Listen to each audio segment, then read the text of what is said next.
أعوذ بالله من الشيطان الرجيم. بسم الله الرحمن الرحيم. الحمد لله رب العالمين، والصلاة والسلام على سيد المرسلين وعلى آله وصحبه أجمعين.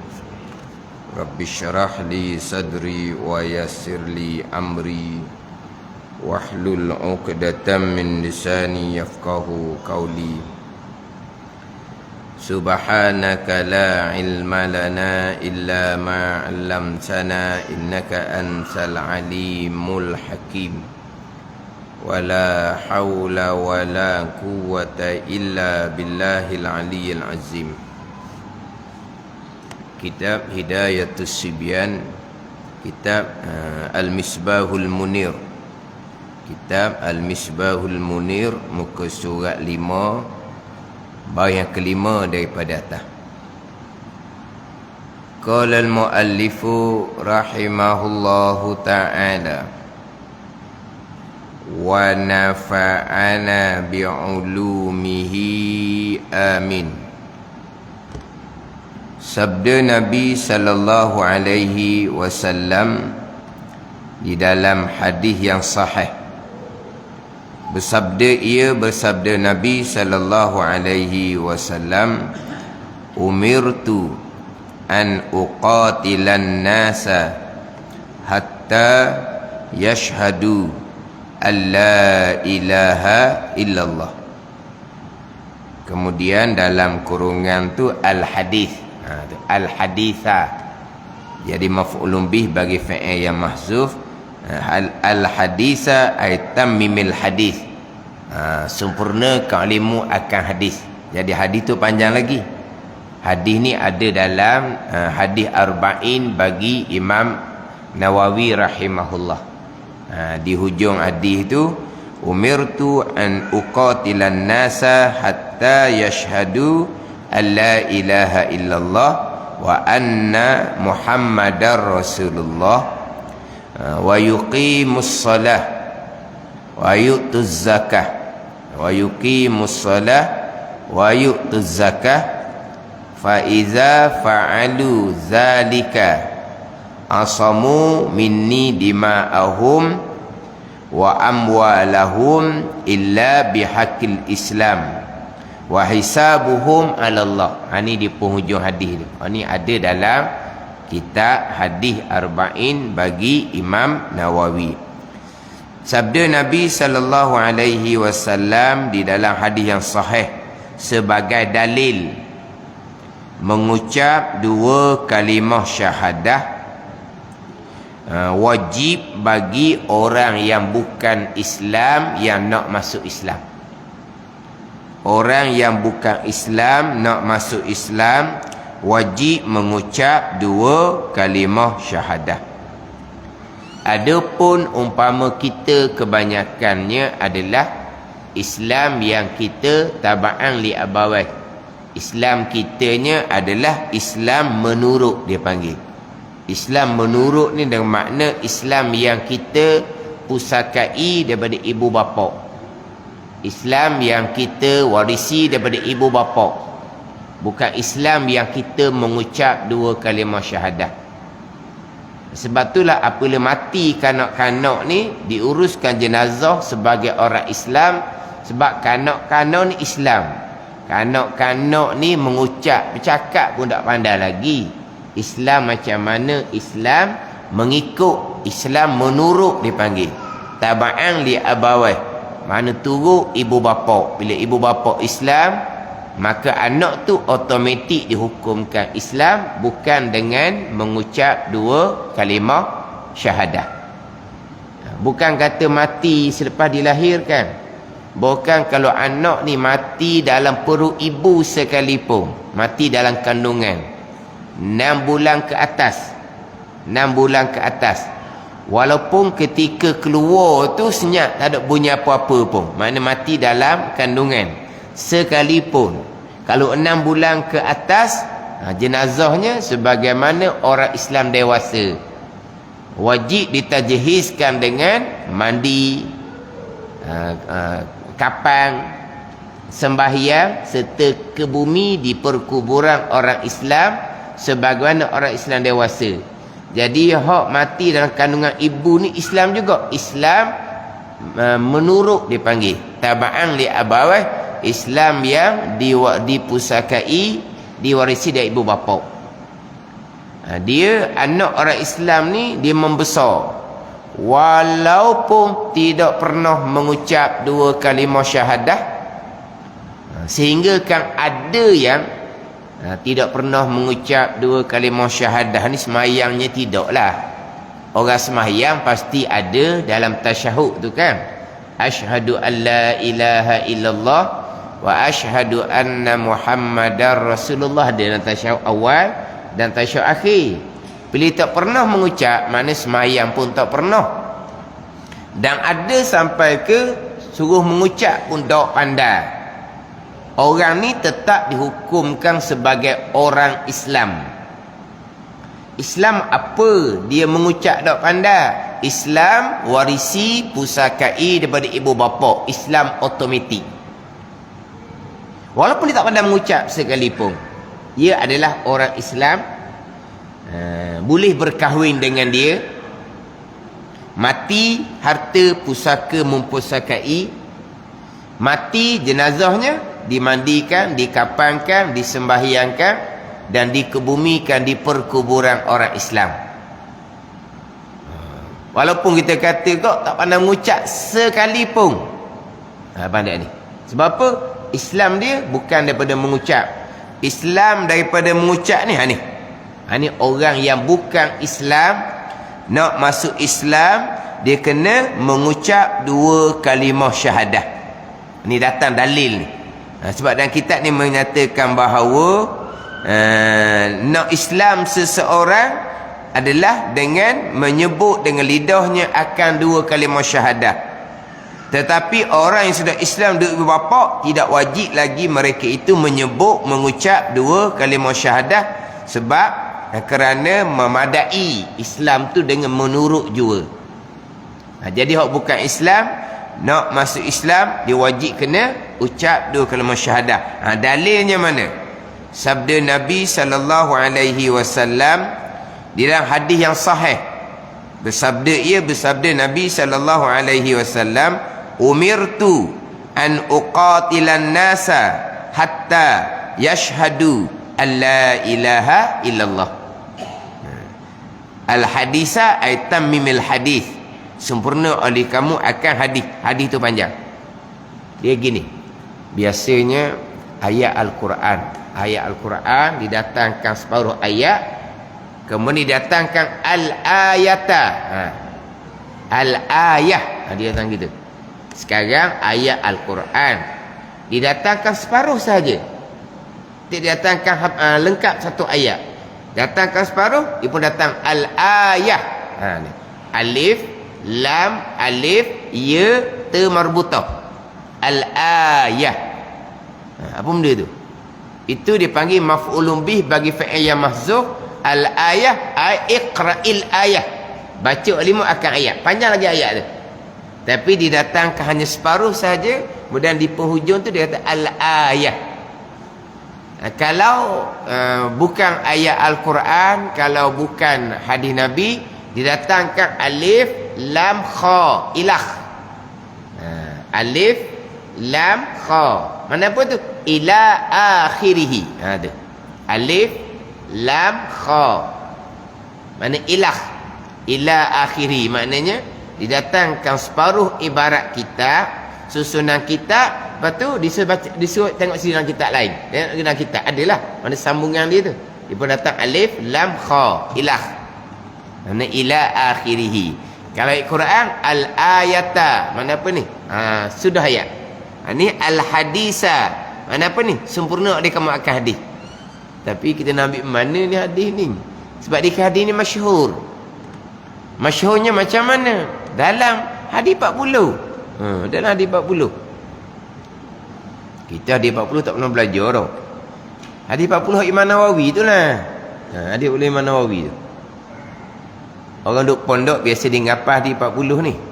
Dia ngapah hadis 40 ni. Biasa ngapah lah. Hok rajin tu lah. Hok malas tak ngapa belaka hok malasnya.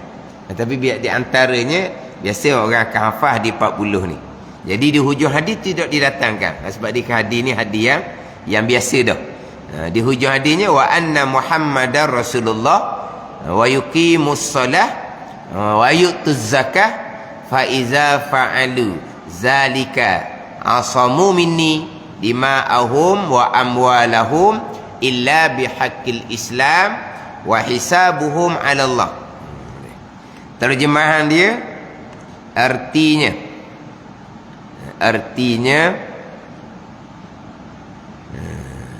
diperintah akan daku bahawa aku membunuh akan segala manusia sehingga menyaksi dan mengaku. Ini terjemahan ni. Sehingga hatta yashhadu, sehingga menyaksi dan mengaku lidah mereka itu bahawasanya tiada Tuhan melainkan Allah. Dia gitu. Sehingga menyaksi dan mengaku. Ni datangkan terjemahan ni. Menyaksi dan mengaku lidah mereka itu bahawasanya tiada Tuhan melainkan Allah. Hatta yashhadu alla ilaha illallah, bahawasanya tiada Tuhan melainkan Allah. Kemudian hak Rumi ditulis macam mana? Hingga akhir hadis. Kurungan dimula daripada mana? Dimula daripada hingga ke dimula daripada hadis? Hak Jawi ni ada kurungan. Hak Rumi ada kurungan tau. Ada kurungan. Dia buat kurungan tu mulai daripada hak mana? Hadis juga. Hadis juga. Nak moleknya buat kurungan hingga akhir hadis. Buat dalam kurungan hingga akhir hadis.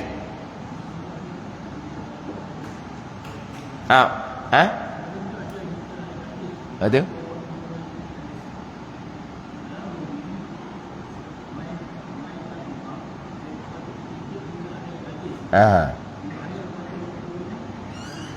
Yelah, maknanya hingga tu tak ada kurungan lah. Nak buat kurungan tu sebelum tu. Hingga, sebelum hingga tu. Jadi hingga akhir hadis tu dalam kurungan. Nak gitu.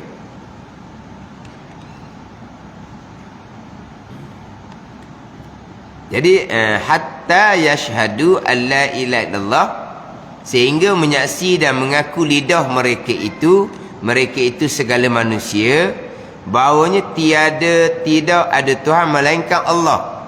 Hatta yashhadu alla ilaha illallah. Betul cakap tu. Al hadisa, hingga akhir hadis. Nak gitu. Al hadisa dalam kurungan, terjemahan dia dalam kurungan jugalah. Apa terjemahan dia? Hingga akhir hadis, yakni sempurna hingga akhir hadis. Nak gitu.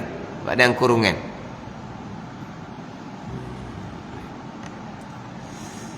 Diperintah akan daku, kata Nabi SAW, bahawa aku membunuh, aku memerangi akan segala manusia, sehingga menyaksi dan mengaku lidah mereka itu bahawasanya tiada Tuhan melainkan Allah. Ini dalil.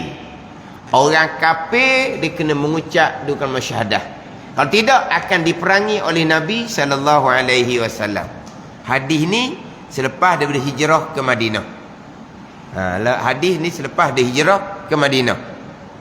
Adapun lakum dinukum waliyadin, itu ayat Al-Quran yang diturunkan sebelum hijrah ke Madinah. Ada ni. Sebelum hijrah ke Madinah, tidak dah. Orang tolak macam mana sekalipun, tidak lagi diperintah untuk melawan. Pada mula-mulanya hanya diperintahkan sabar, tidak diperintahkan melawan.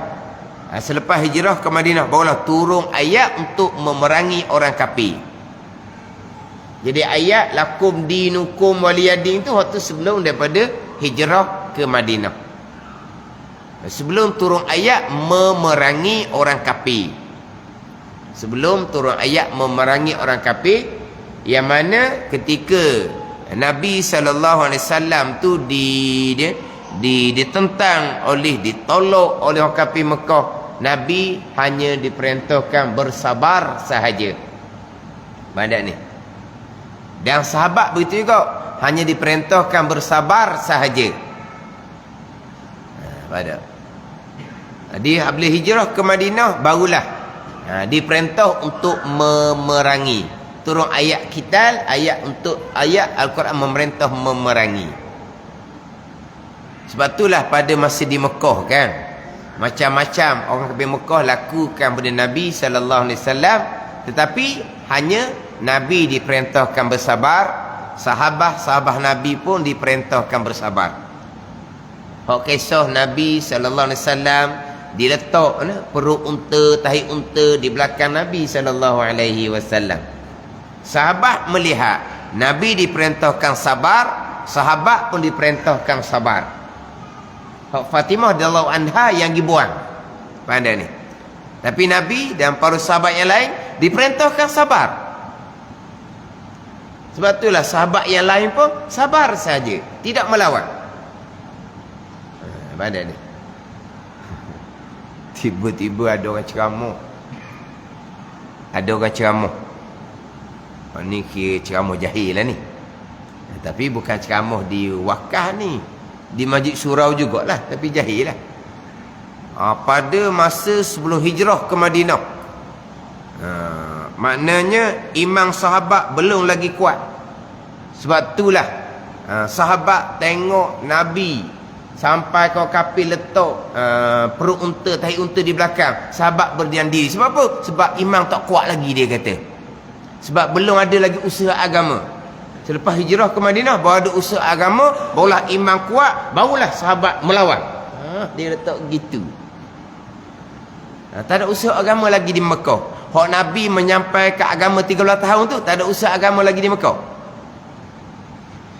Belum turun ayat untuk melawan. Hanya diperintahkan bersabar. Mana sahabat ni tak beriman lagi, tak kuat iman lagi. Sahabat ni mengucap 2 kalimah syahadah dengan Nabi sallallahu alaihi wasallam, terus naik kepada maqam baqa. Bukan maqam fana.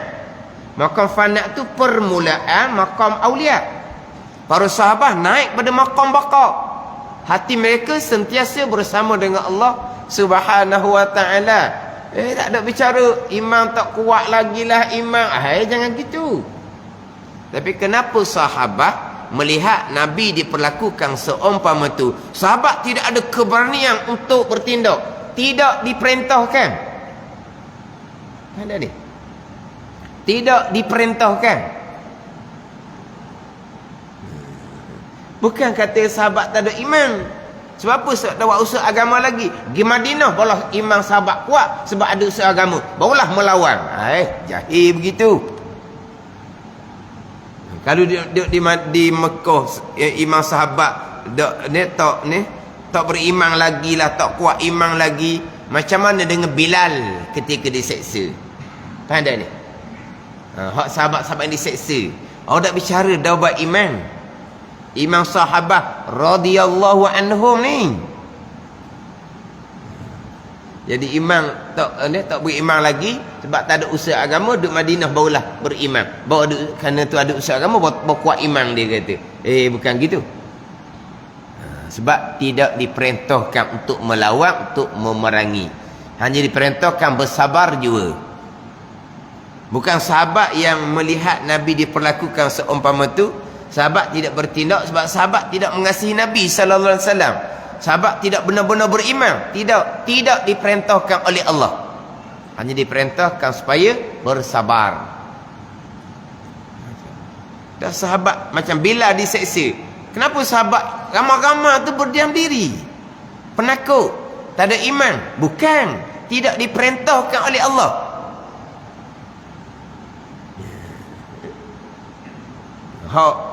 Ibu dan ayah Ammar bin Yasir, kita maklum kan, dia diseksa, dibunuh oleh orang kafir. Lepas tu sahabat ada tidak melawan kerana penakut, kerana iman tak kuat. Bukan, tidak diperintahkan oleh Allah Subhanahu wa taala. Tiba-tiba tak beriman lagi. Di Madinah baru beriman. Sebab itulah sebelum hijrah ke Madinah, tengok ayat Al-Quran dipanggil, diseru dengan ya ayyuhallazina amanu ke ya ayyuhan nas. Ya ayyuhallazina amanu. Sebab apa? Ya ayyuhan nas. Sebab apa? Tak ada lagi beriman. Kan ayat Makkiyah. Dia ada ayat Makkiyah, ada ayat Madaniyah. Kita biasa dengar kan. Dia panggil apa? Dua dimensi. Apa? Dua dimensi. Gitulah. Jadi sebelum hijrah dipanggil ayat Makkiyah. Selepas hijrah dipanggil ayat Madaniyah. Ayat Makkiyah ni bukan ayat turun Mekah. Ayat turun sebelum hijrah. Ayat Madaniyah bukan ayat turun Madinah. Ayat turun ba'dal hijrah, selepas hijrah. Turun di Madinah ke, turun di Mekah ke, turun di padang Arafah ke, dipanggil ayat Madaniyah. Jangan perlu terjemah ayat Makkiyah, ayat turun Mekah. Tak tahu. Ayat Madaniyah, ayat yang diturunkan di Madinah. Tak betul. Ayat Makkiyah, ayat yang diturunkan sebelum hijrah. Ayat Madaniyah, ayat yang diturunkan selepas hijrah. Turun di Madinah ke, turun di Mekah ke, turun di padang Arafah ke, dipanggil ayat Madaniyah. Ayat yang diturunkan selepas Nabi hijrah ke Madinah. Jadi ayat yang diturunkan sebelum Nabi hijrah ke Madinah, ayat Makkiyah, diseru dengan ya ayyuhan nas, wahai manusia. Kenapa tidak ya ayyuhallazina amanu? Kenapa selepas hijrah ke Madinah barulah ayat diturunkan dengan ya ayyuhallazina amanu? Ketika berada di Mekah, ya ayyuhan nas, wahai manusia, antumul fuqara'u ilallah wallahu huwal ghaniyyul hamid. Contohnya, ya ayyuhan nas inni rasul, kul ya ayyuhan nas inni rasul inni ayat. Mana ayat tu dimulai dengan wahai manusia. Kenapa tidak wahai orang beriman? Sebab masa tu di Mekah tak ada beriman lagi. Dia ceramah gitu. Tak ada beriman lagi. Sebab tu ya ayyuhan nas. Di Madinah baru beriman. Sebab tu ya ayyuhallazina amanu. Tengok. Ketika berada di Mekah tidak diseru dengan ya ayyuhallazina amanu sebab tak beriman lagi. Sebab tak ada usaha agama. Disuruh dengan ya ayyuhan nas, wahai manusia. Sebab tak beriman lagi letak. Dia ayat Makkiyah ni ayat cerita bab pegangan. Ayat cerita bab tauhid. Maka diseru kepada sekalian manusia. Kemudian ayat yang turunkan selepas dia hijrah ke Madinah, banyak ayat berkaitan dengan perintah-perintah. Maka diseru kepada ya ayyuhallazina amanu. Sebab mereka yang diperintah mengerjakan surahan, mereka yang diperintah menjauhi larangan adalah mereka yang beriman. Orang yang diperintah sembahyang, orang yang beriman. Orang yang diwajibkan puasa, orang yang beriman. Ya ayyuhallazina amanu kutiba alaikumusiyam. Ada. Wahai orang-orang beriman. Lepas tu kita nak sembahyang, nak puasa ni, iman kena betul. Sebab diperintah sembahyang puasa, diperintah ibadah-ibadah lain kepada orang beriman. Kalau bab iman tak peduli, nak sembahyang puasa tak pakai rawanya. Sebab diseru kepada orang beriman. Sembahyang puasa ni syaratnya orang beriman. Sembahyang puasa rajin, bab iman, bab akidah tak belajar. Tak masuk dalam book ni. Tak masuk dalam book. B-O-O-K. Book. Ya? Book ke apa? Kita cakap tak masuk book kan? Book ke book? Book. Tapi cakap kapun tak book. Book. Tak masuk book. Apa? Tak suruh pun kamunya. Suruh ke? Ya ayyuhallazina amanu. Wahai orang-orang yang beriman. Ya ayyuhallazina amanu ati'ullaha wa ati'ur rasul. Tengok. Perintah taat pada beriman. Nak taat lah. Sebab tak taat kan neraka. Nak taat, pastikan kamu orang yang beriman. Beriman, berakidah lu molek. Ayat yang turunkan sebelum hijrah, banyak ayat cerita bab pegangan. Bab iman, bab pegangan disuruh kepada sekalian manusia. Pada ni. Apabila hijrah ke Madinah, banyak ayat-ayat diturunkan berkaitan dengan perintah dan larangan. Disuruh kepada orang-orang yang beriman. Bukan kata Mekah tak ada orang beriman, bukan.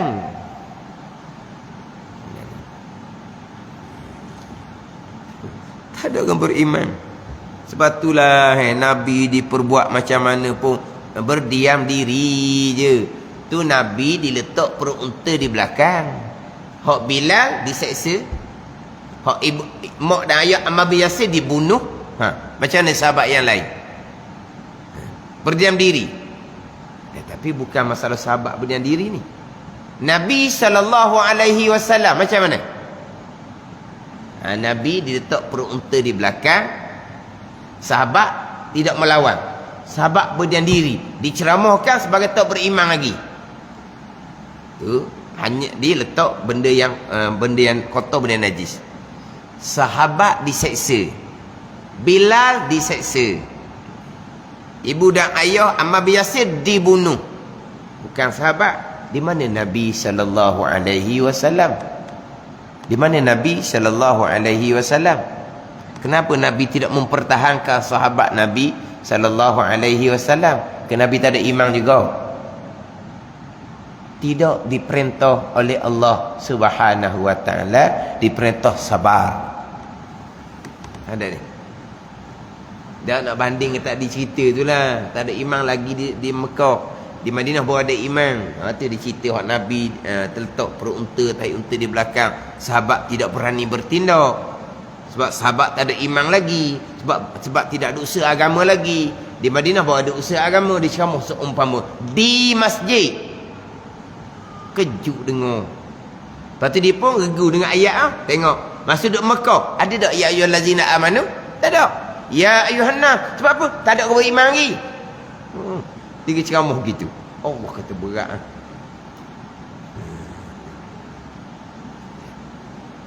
Jadi di Mekah hanya diperintahkan sabar. Nabi diperintahkan sabar. Para sahabat radhiyallahu anhum pun diperintahkan sabar. Ni diperintah memerangi. Diperintah memerangi ni, ini hadis yang diturunkan selepas hijrah ke Madinah. Diperintah akan daku. Siapa yang perintah? Allah Ta'ala perintah bahawa aku membunuh akan segala manusia sehingga menyaksi dan mengaku lidah mereka itu bahawa tiada Tuhan melainkan Allah, sehingga dia mengucap. Ini dalil bahawa orang kafir nak masuk Islam, dia wajib kena mengucap 2 kalimah syahadah. Ini dalil dia.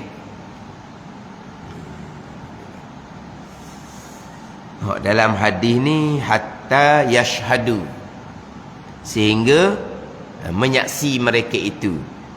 Ada riwayat hatta yaqulu, hatta yaqulu, hatta yaqulu la ilaha illallah. Itu dalam Sahih Muslim. Hatta yaqulu.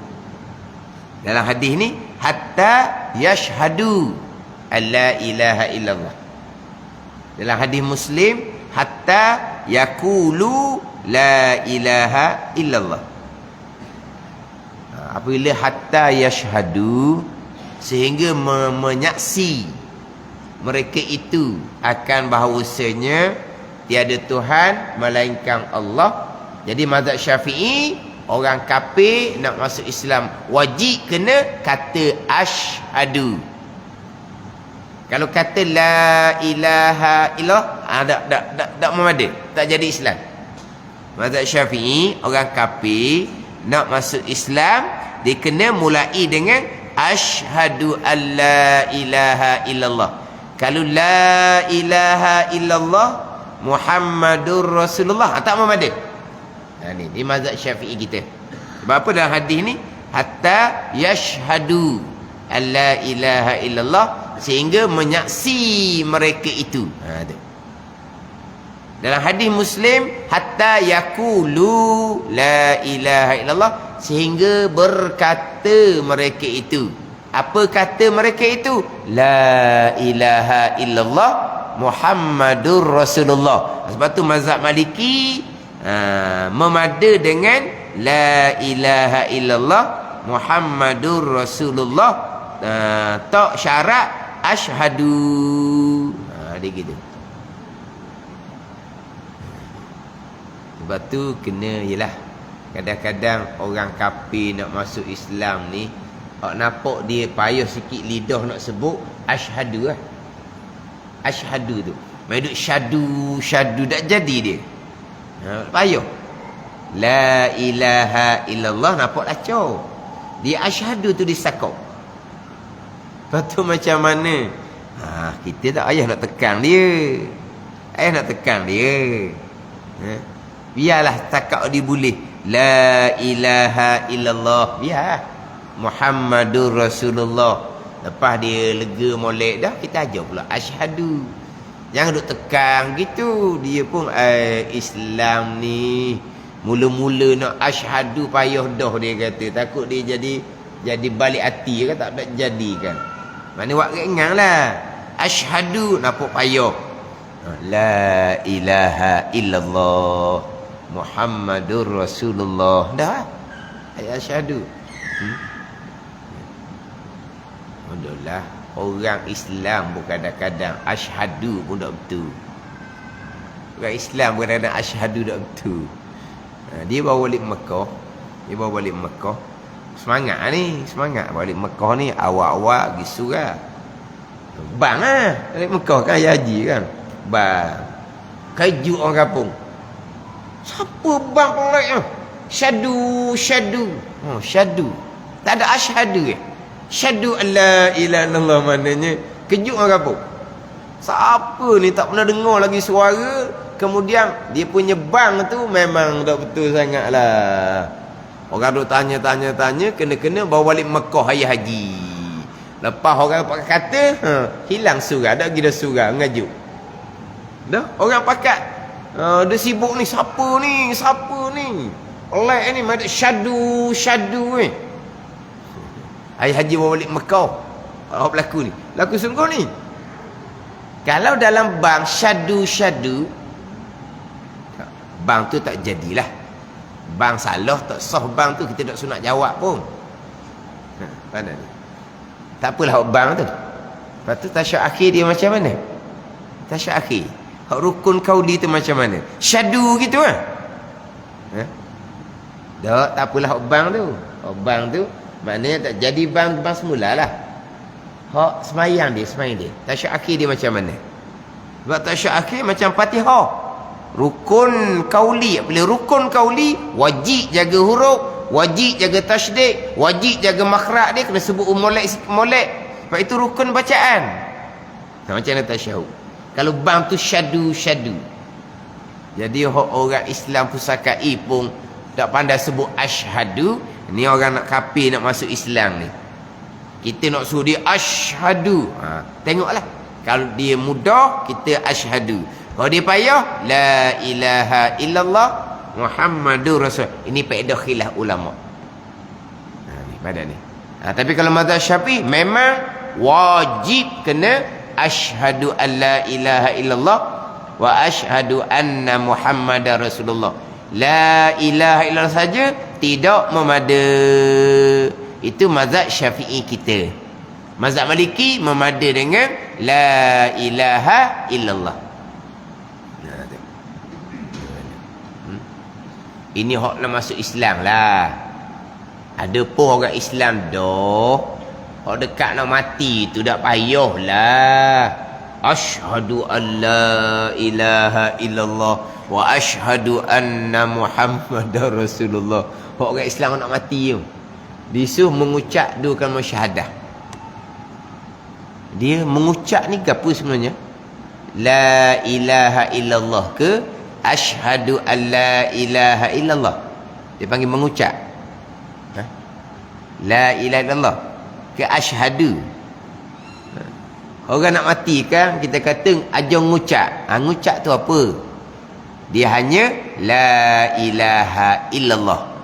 Tak sunat dengan asyhadu alla ilaha illallah. Ada. Melainkan kalau hok nak mati tu orang kafir yang ada cita-cita nak masuk Islam.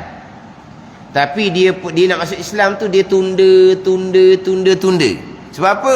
Alah, masalah keluarga, masalah. Dia lah banyak benda dia fikir nak masuk Islam ni. Tapi memang dia nak masuk Islam. Memang dia nak masuk Islam tapi dia masih lagi tangguh. Nak mati. Kita kena ajar dia asyhadu. Nampak? Ajar dia dengan asyhadu alla ilaha illallah wa asyhadu anna muhammadar rasulullah. Hak kafir nak mati, dia pun ikut. Dia ikut dengan asyhadu alla ilaha illallah wa asyhadu anna muhammadar rasulullah. Sah dia sebagai orang Islam. Sah dia sebagai orang Islam.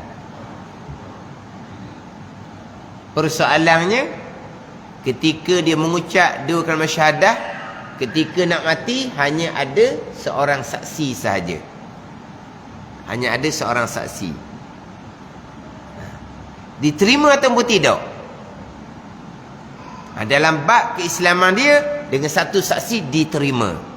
Dalam bab harta, masalah pusaka mempusakai, dia syarat dua saksi. Menyaksikan bahawa dia orang Islam memada dengan seorang saksi. Pada ni. Tapi hak undang-undang tempat kita macam mana, wallahu alam lah. Pasti akan dilawang oleh keluarga si mati. Dia tak pernah mengucap dia mengucap depan saya. Mana lagi saksi? Saya seorang je. Mesti keluarga hak kafir ni dia akan lawan. Dia akan kata kamu bohong. Melainkan kalau kena cari telefon lah tau. Dia nak mati tu kan kena ajar mengucap serta. Baru ada bukti tau. Tapi takut tak sempat masa tu dia tengah nazak dah ni. Kita nak cari telefon pula. Lepas tu nak ambil pula tak apa pandai mana. Mati dulu dia. Tak sungguh. Kalau kita sempat ambil telefon, dah kita seorang je ni. Nak membuktikan bahawa dia mengucap. Mana kalau boleh ambil telefon. Tapi kalaulah dia nazak tiba-tiba, nak cari telefon mana? Ajar dia asyhadu alla ilaha illallah wa asyhadu anna muhammadar rasulullah, dia pun mati. Ni. Mana kalau kita ambil cari telefon, tak sempat nak ajar dia mengucap. Tapi persoalan sekarang dengan seorang saksi sahaja diterima ke tak dari segi undang-undang negara keislaman dia. Dari segi agama kita terima. Dari segi agama kita terima. Mana bila terima, maka wajib disempurnakan jenazah sebagai orang Islam. Apa tu wallahu alam lah. Dengan satu saksi seumpama tu setakat mana hak nisbah undang-undang kerajaan. Gua nak kira. Pastilah keluarga kafir tu, keluarga asal orang kafir ni yang sudah mengucap dengan syahadah ni, pasti tak akan terima. Tak pernah dengar pun dia kata keluarga nak masuk Islam, tiba-tiba kamu wak dakwaan, kamu bohong. Dia boleh tuduh seumpama tu. Sebab hanya ada seorang saksi. Dari segi agama terima. Jadi orang seumpama itulah hak kita kena ajar asyhadu. Adapun hak nak mati orang Islam ni tak disunatkan ajar asyhadu. Jangan ikut drama tu tak mati pun lagi, esok dia drama lain pula. Drama kan asyhadu alla ilaha illallah. Tu dia tak mati. Hak Nabi perintah macam mana? Laqinu mautakum la ilaha illallah. Ajar oleh kamu akan orang nak mati dengan la ilaha illallah. Asyhadu, Nabi tak suruh. Muhammadur Rasulullah, Nabi tak suruh. Setakat tu saudara. Tak sunat tambah Muhammadur Rasulullah. Sebab masa kematian hanya bicara bab mentauhidkan Allah Subhanahu wa taala. mentauhidkan Allah Subhanahu wa taala. Nabi tidak perintah alakinu mautakum la ilaha illallah Muhammadur Rasul, tidak. Lakinu mautakum la ilaha illallah, tu saja. Tak sunat tambah Muhammadur Rasulullah. Apabila tertambah Muhammadur Rasulullah, apabila yang nak mati itu tambah dengan Muhammadur Rasulullah, kita sunat ajar semula dengan la ilaha illallah baru terbukti. Sebab Nabi perintah lakinu mautakum la ilaha illallah, ajar oleh kamu akan nak mati dengan la ilaha illallah, tidak ada Muhammadur Rasulullah, asyhadu pun tidak ada. Begitu. Ini asyhadu ni orang kafir nak masuk Islam. Diperintah dengan asyhadu alla ilaha illallah. Kemudian dalam kitab Aqidatun Najim, dia ada bicara berkaitan dengan apabila seseorang nak masuk Islam, wajib kita segera Islamkan mereka. Jangan kita tangguhkan. Kalau kita tangguhkan, jatuh kafir. Waliyazabillah. Orang kafir nak masuk Islam, segera kita Islamkan. Kalau kita tangguhkan, jatuh kafir. Ada. Ni kita kena faham molek ni. Dia mai jumpa dengan kita. Saya nak masuk Islam. Nanti dulu. Saya cari tu imam lah. Nanti dulu saya cari tu imam. Kafir orang yang suruh kata nanti. Ada ni. Sekarang nak masuk Islam, jumpa kita nak masuk Islam, kita kata nanti dulu, nak pergi cari tu imam. Apa tu? Menangguhkan. Dia nak masuk Islam. Tak apalah, dia kafir pun lama dah. Tangguh sekejap. Kalau dia mati macam mana? Kita wajib segera. Nak masuk Islam, kita pun asyhadu alla ilaha illallah wa asyhadu anna Muhammadar Rasulullah. Tapi kalau mari kejut tau, mu tak biasa kan. Oi, mana? Gamam dah. Ajar. Lepas tu, pergi motor imam lah. Kita ajak ke motor imam pula, biar sedap sikit. Tak apa tu. Tapi kita Islamkan dia dahulu. Jangan tangguhkan. Dia nak masuk Islam. Tunggu dululah, minum air dulu. Baru siapa ni lelah tak habis lagi duduk-duduk. Cik saya nak masuk Islam, cik ajar saya Islam, ajar saya mengucap Allah. Air tak minum lagi. Minum air dulu. Biar berehat tenang, barulah cik ajar mengucap. Kafir orang ni. Pada ni. Dia kafir ni ada huraian dia. Kafir ada huraian. Kafir ni macam mana? Dia reda dengan kafir dia hok ditangguhkan. Dia kata nanti dulu tu sudah biar cari tu imam ke, di situ sudah tertangguh. Lama mana tu nak jumpa tu imam? Nanti dulu biar sudah minum apa semua. Tu lama mana tu? Mungkin setengah jam ke, sesal barulah nak ajar mengucap. Maknanya dia reda. Kafir dalam tempoh masa yang setengah jam ke sejam. Dia reda dengan kekafiran tu. Ar-reda bil kufri kufrun. Reda dengan kafir dia tu, jatuh kafir orang hok reda tu. Pada ni. Dia reda macam mana? Alah, kafir daripada lahir kan. Kafir setengah jam lagi, apa masalahnya? Pada ni. Kan dia kafir selama-lama kan daripada lahir. Sekarang ni kita nak tangguh dia setengah jam je. Nak tangguh dia sejam. Nanti Islam lah dianya. Setakat tambah kafir setengah jam, dengan kafir 10 tahun dah, bos setengah jam. Biar. Ni. Dia redok dengan kafir setengah jam ni. Maka jatuh kafir dia. Tapi dia tak redok. Tapi dia jadi macam tak tahu nak buat. Dia tak tahu nak buat jadinya. Lepas tu nak cari tu imam lah. Nak suruh minum air dululah. Hukumnya haram. Tak ada kafir. Pada kita Aqidatun Najim jatuh kafir tu, jika kalau menangguhkan serta reda. Reda mana apa? Dia kafir lama dah. kapir setengah jam lagi, kapir sejam lagi, tambah je. Allah.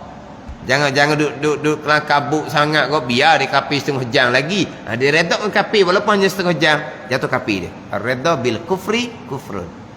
Tapi tak ada lah orang redha gitu. Kalau dia menangguhkan tu kerana dia tak pandai. Dia tak hukum. Ada ni. Oh, nak masuk Islam, kita pergi jabat agama jabat agama tu rasmi. Kita Islamkan dahulu siap-siap. Nanti kita pergi jabat agama. Gitulah. Ada ni. Islam dulu siap-siap. Nanti saya beritahu tu imam, biar kamu mengucap di masjid nanti. Gitu. Sekarang kita Islamkan dia segera. Kemudian nanti saya telefon tu imam, kamu mengucap pula di hadapan orang masjid malam-malam nanti. Tak ada masalah tu. Ya tak? Yelah, hak biasa mengucap di masjid tu dia mengucap dah tau. Ke memang hak tukang bawa masjid tu disuruh tangguh? Nak mengucap nanti mengucap malam nanti maghrib orang ramai. Gitu ke? Dah, dia mengucap dah. Kemudian sebab mengucap doa kemasyahadah ni bagian Islam. Bagian Islam dia kena perzahirkan biar orang tahu belaka. Dia gitu. Baik, ini masalah hubungan sesama manusia, biar semua orang tahu dia sudah menjadi orang Islam. Kita jaga hak dia sebagai orang Islam. Biar orang tahu belaka dia orang Islam tu. Dia jadi saudara kita dah. Biar orang tahu belaka, nak gitu. Sebab bab Islam ni bab hubungan sesama manusia. Lepas tu nak perzahir. Jadi nak depan orang ramai tu tak apalah, tapi kena segera. Kalau dia tak minta dengan kita, saya nak masuk Islam ni, tolong bawa saya ketua imam. Kita bawa ketua imam, tak sudah sibuk kan? Tak ada dia. Dia bukan minta kita yang Islam kan. Dia nak suruh kita bawa ketua imam, kita bawa. Dia nak masuk Islam, dia minta kita tolong bagi jabat agama contohnya. Dia tak suruh kita yang ajar dia mengucap. Kita bagi jabat agama lah. Gitu je lah. Mana ni? Tapi kalau dia kata, saya nak masuk Islam, tolong ajar saya mengucap. Kita wajib kena ajar segera. Haram kita minta tangguh walaupun seminit 2 minit. Kalau redha, kapir. Redha dengan kekapiran dia tambah seminit 2 minit tu. Kapir jadi orang hak redha. Hak redha tu dak lah. Kita menangguhkan walaupun sekejap, hukumnya adalah haram. Segerakan ajar mengucap, kemudian batulah baru kita nak betul balik. Mana tadi cari tu imam semula ke, gitulah. Kemudian dalam kita mengajar tu lah, asyhadu, payah, tak payahlah. La ilaha illallah Muhammadur Rasulullah. Gitu. Lepas dia okey tu, baru kita ajar pula asyhadu. Jangan kita duduk nekang awal-awal. Ni orang nak masuk Islam, dia pula wak nakut. Nak masuk Islam, kena kerak tu bawah tu, dia kata. Dia kena kerak bawah tu. Dia nak menakut kawan tu, kenapa gitu? Dia nak menakutkan, dia kata kena kerak hak bawah tu. Tak kerak pun tak apa. Ada ni. Dia ada nyakit kecil manis kan. Kalau kecil manis ni, kalau setakat kulit itu dia cepat sembuh ke? Takut jadi borak. Borak panggil? Mana borak? Bukan berborak-borak tu. Berborak-borak tu bersembang. Tahu? Borak. Faham borak? Narak. Tahu? Borak ni narak tau. Takut jadi lambat sembuh. Sebab apa? Dia nyakit kecil manis contohnya. Hak tu bab berkhitang.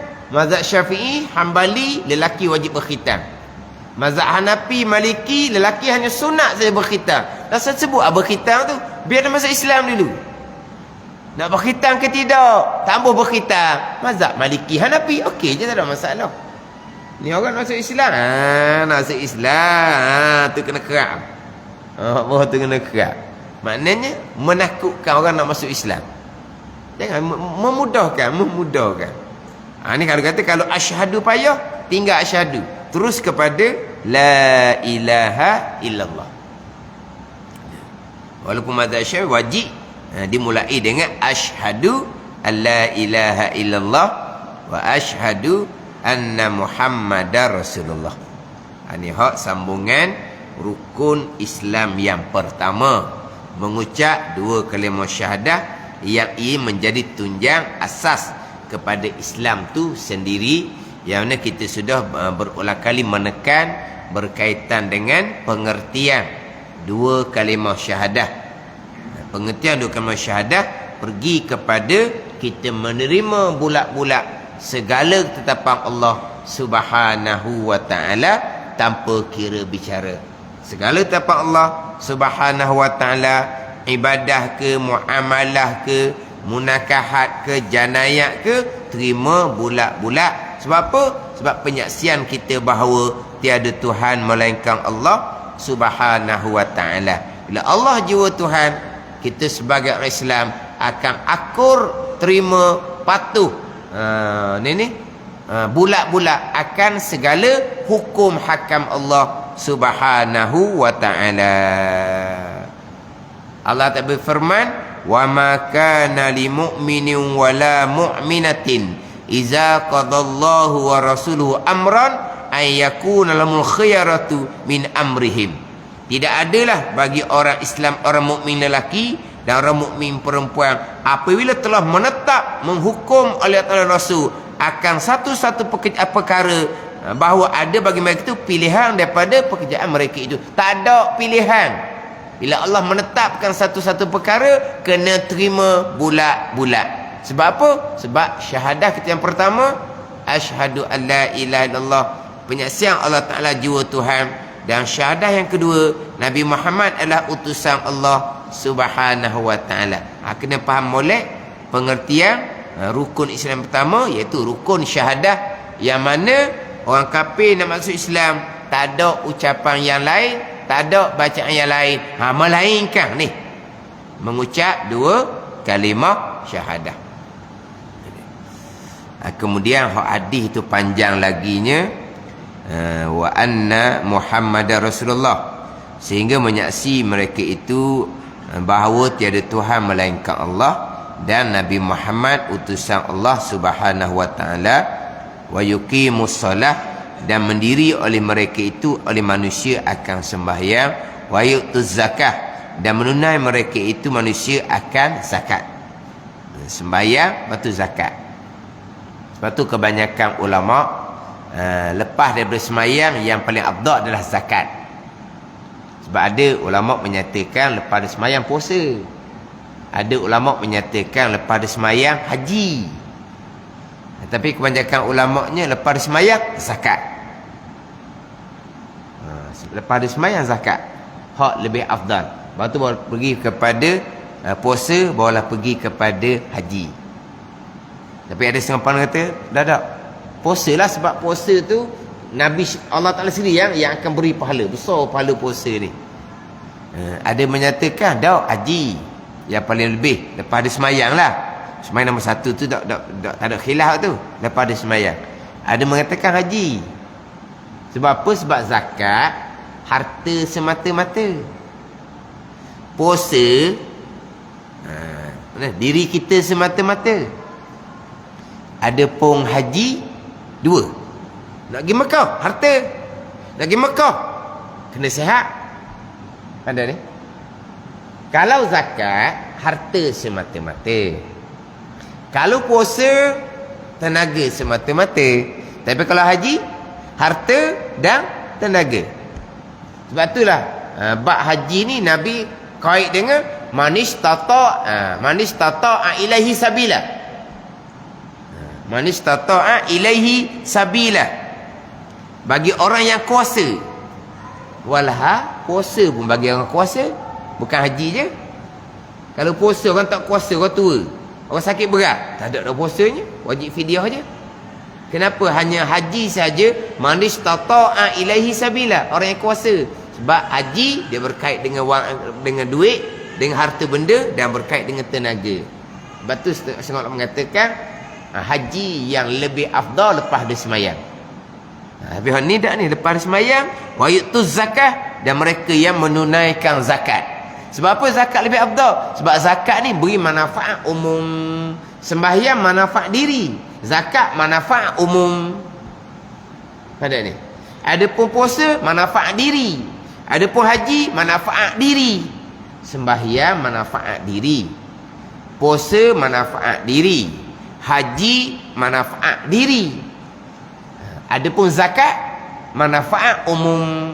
Maka lepas dia sembahyang manfaat diri, yang kedua paling afdal zakat sebab manfaat umum. Ini hak kebanyakan ulama lah. Dalam hadis ni pun mengiringi wa yuqimus solah wa yu'tuz zakah, dan mereka dan mendiri oleh manusia akan sembahyang dan menunai oleh manusia akan zakat. Nabi bersabda fa iza fa'alu zalika, apabila melakukan mereka itu manusia dengan demikian itu, dengan mengucap dua kalimah syahadah, dengan mendirikan sembahyang, dengan menunaikan zakat, asamu minni dima'ahum wa amwalahum illa bihaqqi Islam, nescaya terpeliharalah daripada aku akan darah-darah mereka dan harta-harta mereka. Darah-darah mereka dan harta-harta mereka illa bihaqqil Islam. Illa bihaqqil Islam ni darah mereka terpelihara, harta mereka terpelihara, tapi kalau mereka melakukan satu-satu perkara yang mana mereka kena bunuh, maka darah mereka dihalalkan pada syarak. Lepas tu Nabi sudahkan dengan wa hisabuhum 'ala Allah, dan perkiraan mereka itu di atas Allah Subhanahu wa ta'ala. Hatta yashhadu umirtu an uqatilan nas hatta yashhadu an la ilaha illallah. Diperintah akan bahawa aku memerangi akan manusia sehingga manusia mengucap dua kalimah syahadah. Dia mengucap ni ikhlas ke dak? Apabila Nabi ni kuat, maka pakat mengucaplah. Nanti kan diperangi oleh Nabi sallallahu alaihi wasallam. Maka dia pun pakat mengucap ikhlas ke dak? Dia mengucap dengan lidah tu, hati dia beriman ke dak? Wa hisabuhum 'ala Allah. Apa kiraan mereka itu atas Allah Taala. Fikiran zahirnya hatta yashhadu, sehingga mengucap oleh manusia. Mengucap saja, darah mereka terpelihara, harta mereka terpelihara. Lepas tu dia mengucap ni betul-betul ke dak? Itu wa hisabuhum 'ala Allah. Perkiraannya atas Allah Subhanahu wa ta'ala. Kalau dia mengucap saja tidak beriman, dia jadi orang munafik. Jadi orang munafik. Ada ni. Ini hanya bicara bab Islam. Mengucap dua kalimah syahadah dihukumkan sebagai orang Islam. Darah mereka terpelihara, harta mereka terpelihara. Tapi dia mengucap ni sebenar ke tidak? Hati dia beriman ke tidak? Itulah wa hisabuhum 'ala Allah. Kalau hati tak beriman, dipanggil orang munafik. Apa dia munafik? Islam hukum zahir, kafir di sisi Allah Subhanahu wa ta'ala. Itu orang munafik. Islam hukum zahir, kita bermuamalah mereka sebagai orang Islam, tapi di sisi Allah hukum akhirah, kafir, kekal neraka selama-lamanya, bukan neraka hawiyah, neraka lapis paling bawah sekali. Tapi hukum zahir sesama kita orang Islam, hukum atas dunia sebagai orang Islam, mati jenazah diuruskan sebagai orang Islam. Pada ni beriman ke tidak, itu adalah perkiraan dengan Allah Subhanahu wa ta'ala. Dia mengucap dua kalimah syahadah hanya semata-mata nak berkahwin dengan orang Islam. Hati dia tidak beriman dengan Allah, tak percaya kepada Allah. Hati dia tidak beriman dengan Nabi SAW. Dia hanya Islam pada zahir. Boleh berkahwin, tapi insya-Allah dia adalah kekal orang kafir. Ada ni. Jangan ada soal lah. Dia mengucap dua kalimah syahadah, belum sempat belajar sifat 20, dia mati, jenazahnya tanam mana? Tu jahil sangat gitu. Saya duk tekan suruh mengaji sifat 20 kan, saya duk tekan. Ada orang dah mengajar dan ceramah dan audio lagi ni. Dah sifat 20. Macam mana kalau orang mengucap kalimah syahadah, belum sempat lagi sifat 20 dia mati? Nak tanam jenazah mana? Tanam jenazah mana tu hukum Islam. dia mengucap dengan syahadah, dia orang Islam. Tanam mana apa lagi tanyanya. Dari tak sempat macam 420. Itu bab iman. Hak Islam baka pun apa mana tak belajar sifat 20. Ni hak baru masuk Islam. Dia tak sempat belajar sifat 20. Tapi masa dia mengucap, hati dia beriman. Dia sah sebagai orang Islam dan beriman di sisi Allah. Dia mati, syurga dia. Tapi untuk hukum dunia, dia mati, dia masuk Islam. Sehari 2 hari, belum belajar sifat 20. Semayang pun baru nak ajar, dia mati. Macam mana jenazah dia? Orang Islam. Jenazah diuruskan sebagai orang Islam. Iman dia macam mana? Belajar sifat 20-nya belum. Itu bicara bab iman, hubungan dia dengan Allah Subhanahu wa ta'ala. Jadi kalau tanya, mengucap dengan syahadah, belum belajar sifat 20 nak tanam mana, memang tak erti sangat bab antara Islam dengan iman. Belum lagi pergi pada ihsan tu. Ihsannya macam mana pula? Belum pergi pada maqam ihsan. Nak si macam mana orang seumpama ni. Jadi wahisabuhum 'ala Allah, Nabi kata. Dia mengucap tu betul ke tak betul, dia ikhlas ke tidak, beriman ke tidak, itu hubungan dia dengan Allah Subhanahu wa ta'ala. Hubungan sesama kita atas dunia, dia sebagai orang Islam. Hati tak beriman, dia masuk Islam kena berkahwin, ataupun masuk Islam kena dapat bantuan kerajaan saja semata-mata, di sisi Allah kekal dia kafir. Kalau sampai ke mati seumpama tu, dia mati sebagai orang kafir di sisi Allah, sebagai orang Islam di sisi hukum zahir sesama manusia. Gitu je. Dia masuk Islam, dia tak percaya pada Allah dan Rasul, dia nak berkahwin. Lepas dia berkahwin, dapat isteri yang bimbing dia, dapat keluarga mertua yang bimbing dia, akhirnya dia pun percaya kepada Allah dan Rasul. Dia menjadi orang beriman di saat tu. Islam awal lagi dah, tapi dia tak percaya. Tapi bila isteri dia, keluarga isteri dia beri pemahaman agama, dia pun percaya pada Allah dan Rasul, sah dia sebagai orang beriman. Dia mati saat tu, syurga dia. Tapi kalau dia mati sebelum sempat beriman, dia kekal neraka selama-lamanya. Walaupun hukum zahirnya sebagai orang Islam, dia berkahwin dengan orang Islam. Dan ada yang berkahwin dengan orang Islam, dapat orang Islam yang sama dengan mereka juga. Pas masuk Islam, tak ada belajar apa-apa. Dia dengan orang Islam, pasangan dia tu sama-sama, tak ada agama. Dia tetap sebagai orang Islam. Semayang tak pernah diajar, dia orang Islam. Zuhair dia bukan Islam dah. Sama macam pasangan dia tu, semayang pun tidak. Maknanya berjudi minarok. Dia jumpa tempat seumpama tu, tempat maksiat dia jumpa, berkenan, undang-undang kan nak masuk Islam, nak berkahwin nak masuk Islam. Dia pun masuk Islam lah, ambil syarat je. Tapi dari segi hukum zahirnya, dia orang Islam. Tu je. Iman dia macam mana? Bukan iman dia macam mana, iman pasangan dia macam mana. Hak Islam, hak pesakit ibu bapa, tu dengan Allah Subhanahu wa ta'ala. Bukan perkiraan kita. Wa hisabuhum 'ala Allah. Perkiraan mereka itu, yakni manusia yang sudah mengucap dengan syahadah atas Allah Subhanahu wa ta'ala. Itu hak rukun Islam pertama, mengucap 2 kalimah syahadah. Keduanya sembahyang 5 waktu. Ketiganya memberi zakat. Ketiga memberi zakat. Lepas dia semayang, zakat. Hadis di bawah tu pun, lepas dia semayang, zakat. Hadis di muka surat 7, hadis Jibril pun sama juga. Waktu qimas salat, waktu dia zakat. Zakat juga. Lepas semayang zakat. Lepas tu kebanyakan ulama, lepas semayang yang paling afdal adalah zakat. Lepas zakat puasa, dan puasa barulah pergi kepada haji. Wallahu a'lam. Bismillahirrahmanirrahim.